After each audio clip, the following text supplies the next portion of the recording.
What if the disrespect of others was like a harmless passing cloud in the vast, unshakable, and eternally clear sky of your own self-respect? What if you could learn to let insults, slights, and provocations pass right through the space of your awareness, leaving your inner peace completely untouched, serene, and powerful? This invincible shield is not magic, nor is it a gift you are born with. It is a fortress of the mind, forged in the hot fires of Stoic discipline. And today, you will learn how to build it, stone by stone. 7 Stoic lessons for handling disrespect peacefully, compiled and published by Stoic Power. Lesson 1. Calm mind amid disrespect. Imagine a deep, vast, and ancient lake, nestled high in a granite mountain basin, fed by cool, clear springs. Its waters are flat and its depths are silent and still.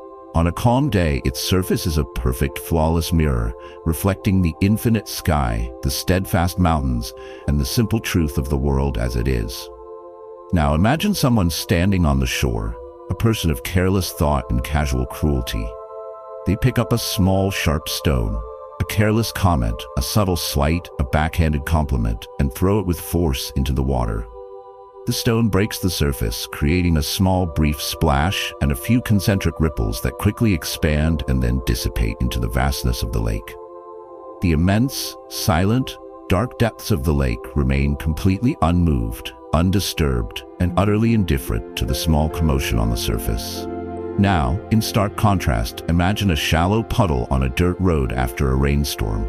That same small stone, thrown with the same force, would cause a messy, violent splash. It would churn up all the mud, silt, and debris from the bottom, making the entire body of water cloudy, turbulent, and ugly. The inner conflict for every one of us, every single day, is whether our mind will be the deep, clear lake or the shallow, muddy puddle when the stones of disrespect are inevitably thrown our way. The painful and debilitating problem is that for most of us, our default state of being is that of the shallow puddle. Our sense of self-worth, our ego, and our inner peace are so close to the surface, so fragile and exposed, that the smallest act of perceived disrespect, being ignored in a meeting, a sarcastic remark from a loved one, a rude gesture from a stranger in traffic, can instantly churn our entire inner world into a muddy, chaotic, and painful mess. Our immediate instinctual reaction is a hot flash of rage or a cold plunge of shame. Our inner state is immediately thrown into turmoil. Our peace is utterly shattered, and we have effectively and voluntarily handed the remote control for our own emotional state over to a random person who threw a careless stone. This leaves us feeling perpetually on edge, defensive, fragile, and powerless, constantly scanning the world for potential threats and reacting to every tiny ripple as if it were a life-threatening tidal wave. The transformative solution is to stop living life as the puddle and to begin the profound, lifelong work of cultivating the depth, stillness, and immensity of the deep mountain lake. It is the conscious and deliberate decision to build a mind so deep and so serene that the small, sharp stones of daily disrespect can barely disturb its surface, let alone its profound, quiet, and untouchable depths. The core Stoic idea that allows this profound transformation is the foundational principle of the dichotomy of control. The stone being thrown, the disrespectful act, the insulting word, the dismissive gesture, is an external event. It originates from another person's mind, their character, their pain, and their insecurities. It is, therefore, completely and eternally outside of our control. To try and stop all the stone throwers in the world is a form of madness. Our internal response, however, whether we allow our inner waters to be churned into a muddy, reactive mess, is the one thing that is entirely and always within our control. The Stoic warrior ceases the futile, exhausting effort of trying to control all the stone throwers and instead focuses with singular, powerful intensity on the sacred work of cultivating the depth and stillness of his own mind. The benefit of this is that you achieve a state of profound and unshakable inner peace that is not dependent on a world being kind or respectful. You become your own source of stability. The actionable step to begin cultivating this depth is to practice the inner weather report. The next time you feel the sting of disrespect, before you react, you must pause. Become a neutral scientist of your own experience. In a journal, or just in your mind, meticulously note two separate phenomena. First, the outer weather.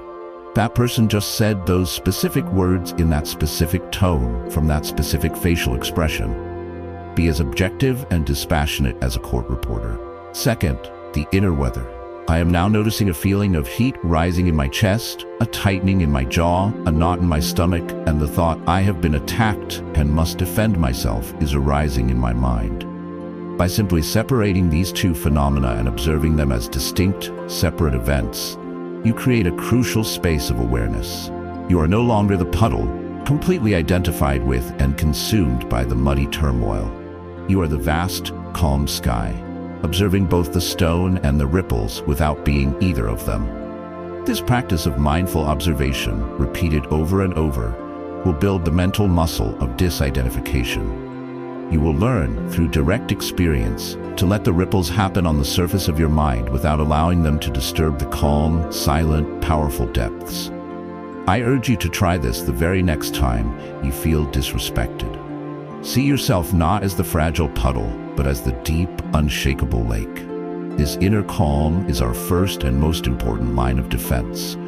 But a warrior must also know how to protect his fortress from direct and intentional provocations. How do we do that?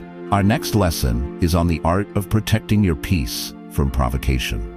Before we continue, please subscribe to the Stoic Power channel to commit to the profound and life-changing journey of deepening your own mind. Lesson 2. Protecting peace from provocation. Imagine your mind as a great fortified citadel, a city of peace, reason, and order. You are its sovereign ruler, and you are also its chief sentinel, responsible for its security. At the main gate of this city, which is the gateway of your attention, stands a vigilant, highly trained, and loyal gatekeeper. His solemn duty is not to let every traveler who approaches wander aimlessly into the city. He must challenge each one. He must inspect their credentials, ascertain their business, and judge their intent. Friendly merchants bringing valuable goods, honest travelers seeking rest, and true allies are granted entry with a respectful nod. But spies, thieves, agents of chaos, and enemy scouts spreading disinformation and fear are to be politely but firmly turned away at the gate. Their toxic influence never allowed to poison the peace of the city within. The inner conflict we face every day is that we often abandon this critical post. We allow our gatekeeper to fall asleep, leaving the gates to our own minds wide open and completely undefended. We essentially post a large, welcoming sign that says, "Everyone welcome," and then we are deeply shocked and offended when we find our inner city is filled with chaos, fear, disorder, and enemy agents. The painful problem is that in our daily interactions, we are constantly being met by travelers who wish to gain entry to our minds. Many are friendly and well-intentioned, but some are provocateurs, people who, consciously or unconsciously, want to disturb our peace for their own reasons. They throw a provocative comment, a subtle insult, a piece of emotional bait, or a targeted criticism, hoping to get a reaction, to hook us, to pull us into their drama. When our gate is unguarded, we allow these provocations to march right into the capital square of our minds, where they run rampant, stirring up our anger, inflaming our insecurities, and taking our peace hostage. We have been psychologically invaded and overthrown, and our most precious treasure, our inner tranquility, has been looted. We feel hooked, triggered, and thrown off balance for hours or even days, all because we failed in our most basic duty, to guard the gate of our own mind. The transformative solution is to become the vigilant, disciplined, and wise gatekeeper of your own mind. It is to embrace the Stoic discipline of consciously choosing what you allow to enter the fortress and what you politely but firmly turn away. The core Stoic idea, articulated with brilliant clarity by the philosopher Epictetus, is that it is not the person or their words, the traveler, that harms us, but our own judgment that we have been harmed. The harm is an inside job. The provocation is the traveler arriving at the gate. It is in itself a neutral external event. It is our assent, our choice to agree with the hostile premise of the provocation and to grant it entry into our minds, that causes the actual harm. If a traveler shouts from outside the walls, "Your city is weak and your ruler is a fool," you are not harmed. You are only harmed if you throw open the gate, invite him in, give him a throne, and cry, "He's right. My city is weak. I am a fool. This is a disaster." The Stoic warrior trains himself through constant practice to pause and inspect every provocative thought at the gate before he chooses to assent to it. The benefit of this is that your mind becomes a true fortress, a genuine sanctuary. You realize, at a profound level, that no one can make you angry, upset, or ashamed without your active and explicit consent. You reclaim your emotional sovereignty. Your peace is no longer vulnerable to the whims and words of others because you, and you alone, are its ultimate guardian. The actionable step to practice this is the return to sender technique. When a provocation is offered to you, when someone tries to hand you their negativity, mentally picture it as a physical package, perhaps wrapped in ugly paper and tied with a coarse string. In that moment, you have a choice.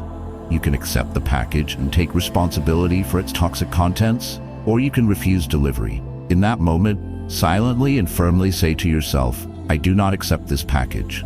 The contents are not for me. It remains with the sender." You can even visualize yourself politely but firmly holding up your hand and refusing to take the box. You are not being aggressive. You are simply refusing to take ownership of something that is not and was never yours. This internal act of refusal is you, as the gatekeeper, calmly and professionally denying entry to a hostile agent. It is a powerful act of mental self-defense. I challenge you to try this technique the next time someone tries to hand you a package of provocation.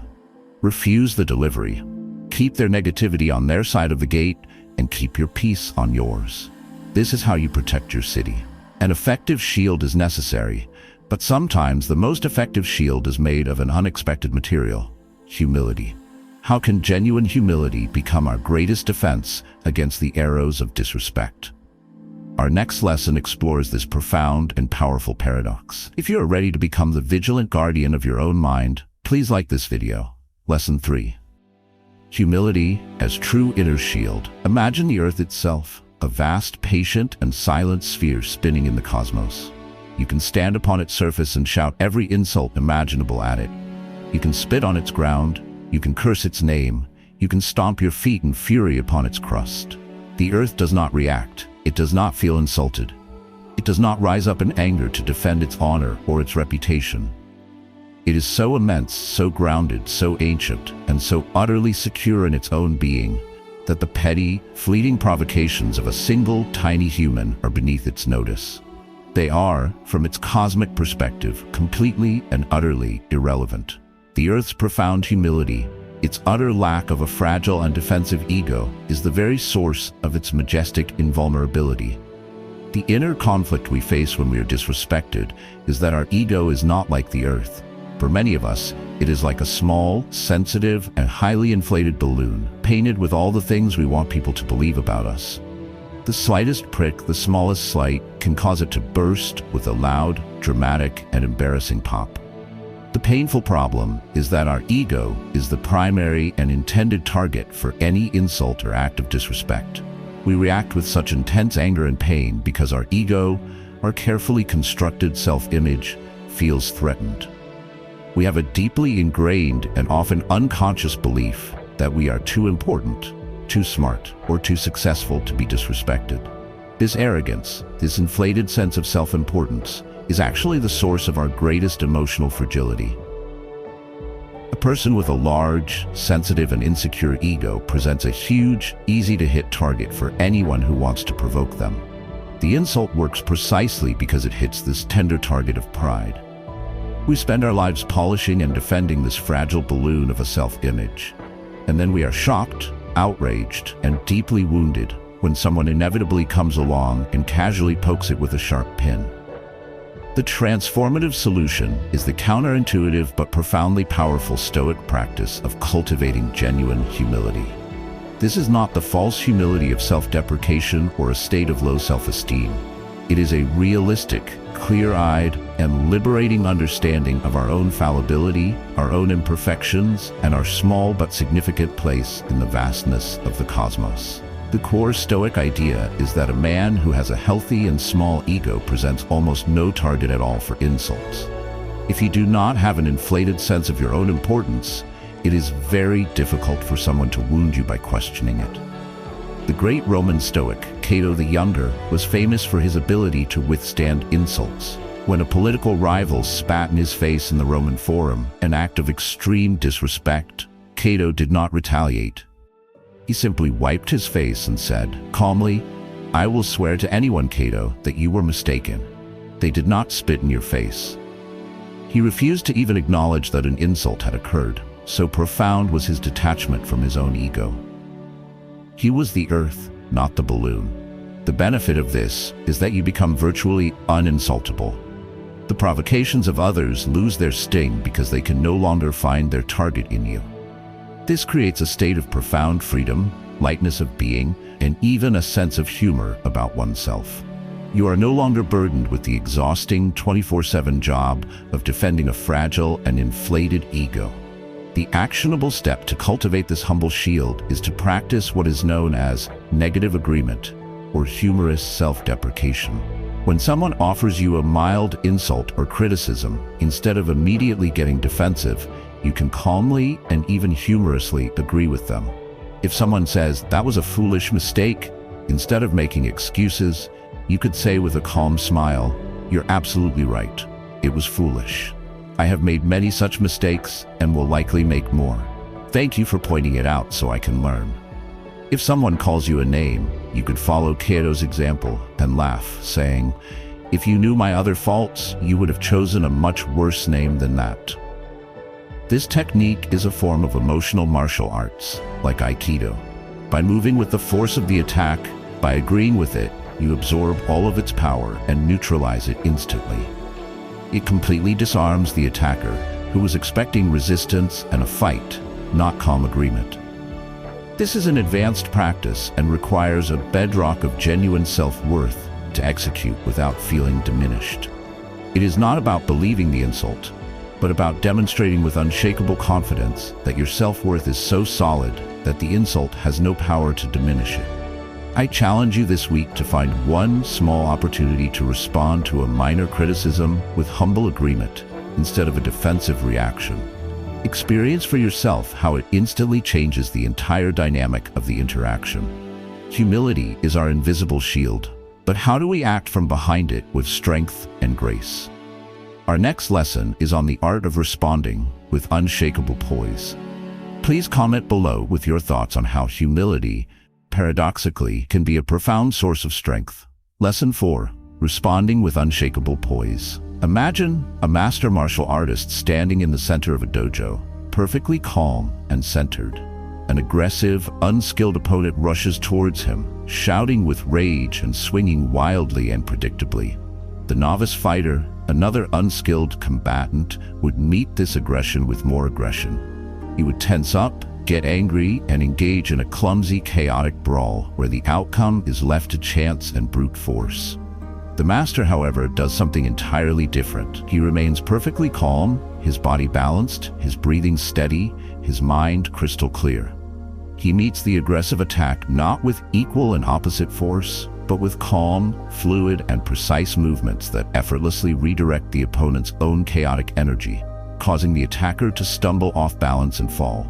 The master's poise, his calm centeredness, is his greatest and most effective weapon. The inner conflict we face when confronted with the disrespect and provocation of others is that we almost always choose to be the novice fighter. We believe we must meet aggression with aggression, or be run over. The painful problem is that our default response to disrespect is either aggressive, the fight response, where we lash out and insult back, or passive and avoidant, the flight or freeze response, where we shut down, retreat in shame, or fume in silence. Both of these are primal, instinctual reactions, and both of them give our power away to the provocateur. When we fight back with anger, we descend to their level and show them that they have successfully hooked us. When we retreat in shame, we also show them that their words have wounded us. We are trapped in a binary choice between aggression and submission, both of which are losing strategies that leave us feeling weak, out of control and full of regret. The transformative solution is to deliberately and patiently train a third option, to cultivate the unshakable poise of the master martial artist. It is the art of responding to a provocative attack with a calm, centered, and rational strength that maintains our dignity, preserves our peace, and de-escalates the situation. The core Stoic idea is that poise is the physical and verbal manifestation of a calm and well-ordered mind. It is the external expression of your inner citadel's strength and stability. It is not a feeling that you wait for. It is a conscious and disciplined choice you make, especially when you feel anything but poised. The Stoics believed that a wise person should always act with grace, dignity, and composure, not because they are unfeeling, but because they are in complete control of their ruling faculty, their reason. They refuse to be thrown off balance by the clumsy, aggressive attacks of others. The benefit of cultivating poise is that it is profoundly disarming to an aggressor. When someone expects and wants a fight, and is instead met with unshakable, almost unnerving calm, it completely disrupts their entire strategy. It gives you immediate and total control over the dynamic of the situation. It also preserves your own energy and self-respect, allowing you to think clearly and choose the wisest course of action from a position of strength. The actionable step to build this is the posture and tone reset. This is a physical practice to be used in the exact moment you feel disrespected or attacked. Before you speak a single word in response, you must first reset your physical instrument. Consciously check and adjust your posture. Stand or sit up straight, as if a string is pulling the crown of your head to the sky. Roll your shoulders back and down, letting them relax. Unclench your jaw, unclench your fists. Take one slow, silent breath. Then, when you do choose to speak, make a deliberate decision to pitch your voice slightly lower and to speak slightly slower than your emotional state wants you to. This is your command tone, not aggressive or loud, but calm, measured, and authoritative. This practice is incredibly powerful because of the mind-body feedback loop. A calm, strong, and open posture sends powerful signals of safety and control back to your brain, helping to override the primal panic response of the amygdala. A calm, low tone of voice has a similar powerful effect on both your own nervous system and that of the other person. It is almost impossible to escalate an argument with someone who is speaking calmly, slowly, and deliberately. I urge you to practice this physical reset right now as you are sitting here. Feel the subtle but powerful shift in your own inner state. Then commit to using it the very next time you feel your composure being tested in an interaction. Poise is your physical shield, but that shield must protect a territory with clearly marked and defended borders. Our next lesson is on how boundaries guard our compassionate strength. Please subscribe to the Stoic Power channel to continue your training in the art of calm, powerful strength. Lesson 5. Boundaries guard compassionate strength. Imagine a beautiful, productive, and lovingly tended garden. It is filled with vibrant flowers, healthy fruit trees, and carefully cultivated vegetables that nourish a family. Around this garden is a strong, clear, and well-maintained wall with a single sturdy gate that the gardener controls. This wall is not there because the gardener hates his neighbors or wishes to isolate himself from the world.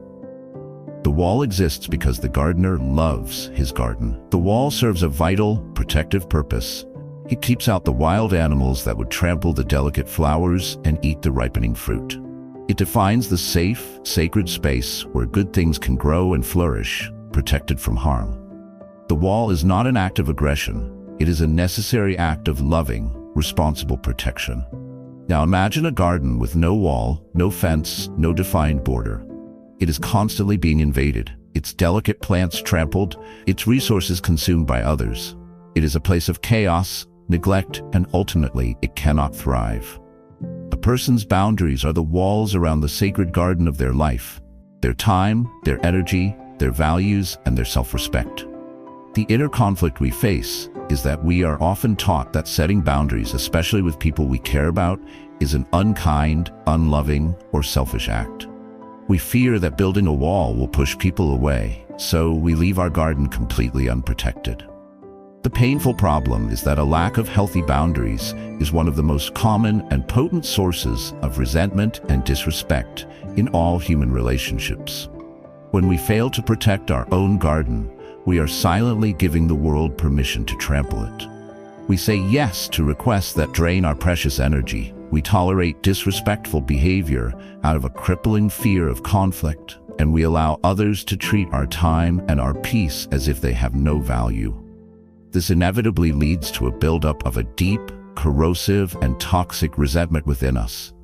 We become angry and passive-aggressive toward the very people we were trying so desperately to please. Furthermore, a lack of boundaries does not garner respect. It signals to others that you do not respect yourself, and they will, consciously or unconsciously, treat you accordingly. The transformative solution is to understand that establishing clear, firm, and respectfully communicated boundaries is not a selfish act that destroys relationships. It is a profound act of self-respect that is the absolute foundation for all healthy, mature, and respectful relationships. The core Stoic idea is that your primary duty is to the health and integrity of your own soul, your own ruling faculty. You cannot be a good partner, a good parent, or a good friend if you allow your own inner garden to be trampled and destroyed. A boundary, from a Stoic perspective, is not about controlling the other person's behavior. It is a clear, rational statement about what you will do to protect your own peace and integrity if a line is crossed. It is a form of practical, applied virtue. The benefit of this is that it replaces the poison of resentment with the clarity of mutual respect. It teaches people how to treat you. It eliminates the exhausting guesswork and the toxic passive aggression. And, paradoxically, it often increases intimacy and trust, because both parties feel safer and more secure in a relationship where the rules of engagement are clear, known, and honored. The actionable step is to learn how to formulate and communicate a calm boundary statement. This is a skill that requires practice. A powerful formula is, I will not tolerate this specific disrespectful behavior. If it continues, I will this specific calm action to protect my peace. For example, I will not tolerate being yelled at. If the yelling continues, I will calmly leave the room. I am not willing to participate in gossip about our coworkers. If this topic continues, I will have to excuse myself. The key is to state your boundary clearly, calmly, and without blame or accusation. You are not attacking their character. You are simply and respectfully protecting your own space. And the most important part of a boundary is that you must be willing to enforce it with calm consistency. This is you, acting as the responsible gardener of your own soul. I challenge you this week to identify one area in your life where a clearer, stronger boundary is needed. Write down the boundary statement. Practice saying it out loud. Be prepared to enforce it with compassionate strength. These boundaries help us deal with direct disrespect from others. But what about the more subtle, petty insults that can still throw us off balance and disturb our peace? Our next lesson is on how to rise above them with grace. If you are committed to building the healthy walls that protect your inner garden, please like this video. Lesson 6. Rise above petty insults.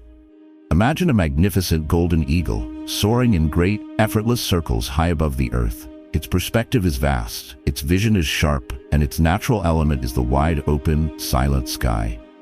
Far, far below, on the ground, a small territorial dog sees the eagle's distant shadow and begins to yap and bark furiously at it. The eagle, soaring at 10,000 feet, can likely hear the faint, annoying sound carried on the wind.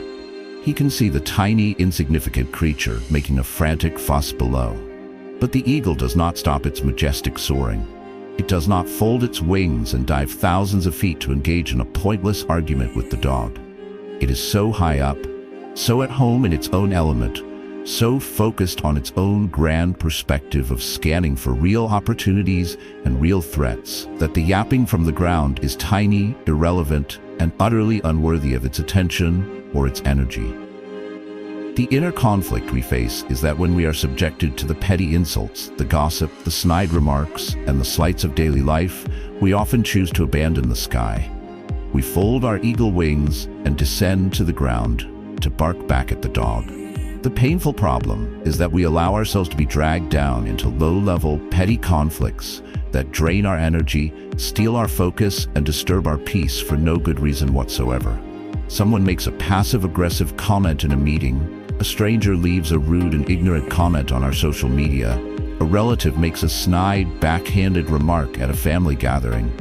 These are the yapping dogs of life. When we choose to engage, when we argue back, when we ruminate for hours on the insult, when we get emotionally hooked by their pettiness, we have allowed a tiny, insignificant event to have a massive and destructive impact on our inner state. We have voluntarily surrendered our altitude. We have sacrificed our precious peace of mind and our valuable focus for a pointless squabble that will not matter in a day, an hour, or even 5 minutes. The transformative solution is to cultivate the perspective of the eagle. It is the daily practice of gaining a higher, wider, and more philosophical perspective on our lives that allows us to see petty insults and provocations for what they truly are: insignificant, powerless noise from the ground. The core Stoic idea that facilitates this is the powerful meditation known as the view from above. The Stoics, especially the Roman Emperor Marcus Aurelius, practiced mentally zooming out from their immediate circumstances to contemplate their lives from a cosmic perspective. By reflecting on the vastness of space, the immense sweep of human history, the billions of lives that have come and gone, and the inevitable fact of their own mortality, they were able to see their own problems, especially interpersonal slights and insults, in their proper, tiny context. The benefit of this practice is a profound sense of liberation and emotional freedom. You stop taking everything so personally.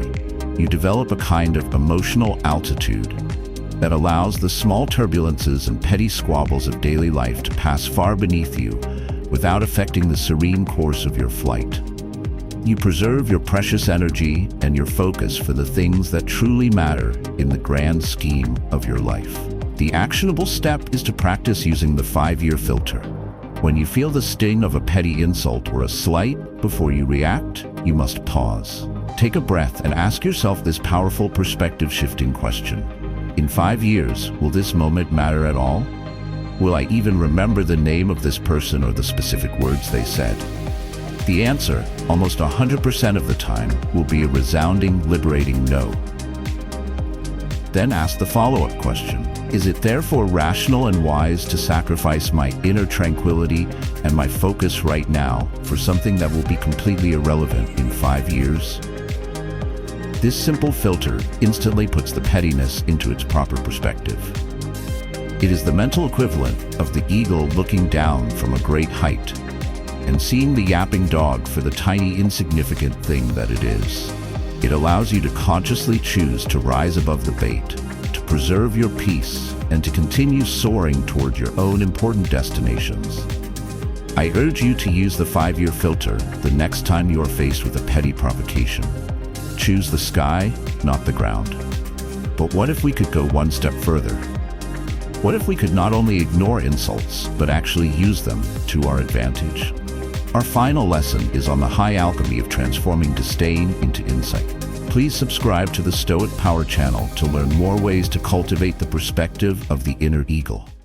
Lesson 7. Transforming disdain into insight. Imagine again the master alchemist in his workshop, a place of wisdom and transformation. He is not just interested in turning lead into gold. He is a master of all transmutations.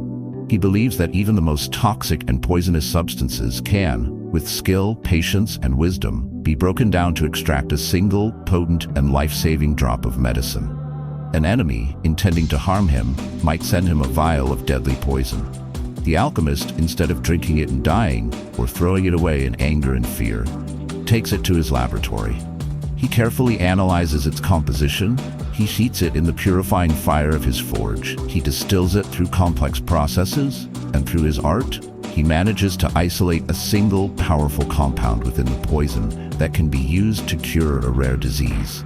He has transformed his enemy's ultimate weapon into his own source of healing and strength.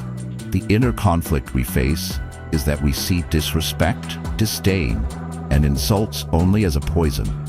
a purely negative force that is meant to harm us. We believe our only options are to either drink the poison, feel hurt and diminished, or to throw it back at our attacker in rage, retaliate. The painful problem with this limited view is that it is a profound and tragic wasted opportunity. When we only see disrespect as a negative experience to be endured or deflected, we fail to extract the immense potential value that might be hidden within it. We become so focused on the malicious intent of the person offering the poison that we completely miss the chance to turn that poison into medicine for our own soul. We endure the sting and the pain of the insult, but we gain none of the potential insight, leaving us wounded and no wiser than before. The transformative solution is the final and most advanced practice of the Stoic warrior: to become the alchemist of your own experiences and to learn how to transform the deadly poison of disdain into the life-giving medicine of personal insight and growth. The core idea is that the truly wise and unbreakable person is not one who is never attacked, but one who learns to profit from every attack. The Stoic trains himself to look at every provocation with a dual perspective. First, he uses his shield of detachment and his understanding of the dichotomy of control to protect himself from the emotional poison of the insult. He refuses to drink it. Second, once he is calm and his peace is secure, he looks at the insult with the cool, curious, objective eye of a scientist and asks, "Is there anything useful here?" He understands that every insult is a piece of data. It might be valuable data about the other person's character, fears, or insecurities. It might contain a tiny, distorted, but useful kernel of truth about a blind spot in his own character. Or it might simply be a valuable test, a sparring session that reveals the strength or weakness of his own Stoic training. The benefit of this is that it makes you truly invincible and a ferocious, lifelong learner. If you can find a way to benefit even from the malicious attacks of your enemies, then nothing and no one can truly harm you. You turn every situation in life, even the most negative ones, into a net positive for your own growth. The actionable step is to practice the post-insult debrief. After the emotional heat of a disrespectful encounter has completely passed and you are in a calm, reflective state, take out your journal, write down the insult or disrespectful act. Then analyze it like an alchemist with these questions. 1. What can I learn from this? Did this insult reveal a chink in my armor, an insecurity, a point of pride, or an ego attachment in me that I need to strengthen? 2. What did this person's choice to use this tactic teach me about their own character, values, or pain? 3. How did I handle this situation? Did I live up to my own values of composure and reason? What could I do better the next time I am tested in this way? This practice is not about validating the insult or forgiving the attacker. It is about selfishly extracting every drop of wisdom and strength from the experience so that you become better. You are transforming their poison into your medicine. This is the ultimate peaceful victory. I encourage you to try this debrief on a past insult that has stuck with you. Find the lesson hidden within the disdain, and in doing so, rob it of its power over you forever. We have journeyed through the 7 great lessons of the Stoic shield, from cultivating a calm mind like a deep, still lake, to the final, alchemical art of transforming the poison of disdain into the medicine of insight. This path teaches us that handling disrespect peacefully is not an act of weakness, but the ultimate demonstration of a superior and unassailable strength. The strength of a mind that cannot be conquered from the outside, because it is the absolute master of itself on the inside. Thank you for taking this time to learn how to forge your own inner shield. If this video has served you on your journey, please like this video, comment with your greatest takeaway, and subscribe to the Stoic Power channel for more wisdom on building a life of profound peace and unshakable strength.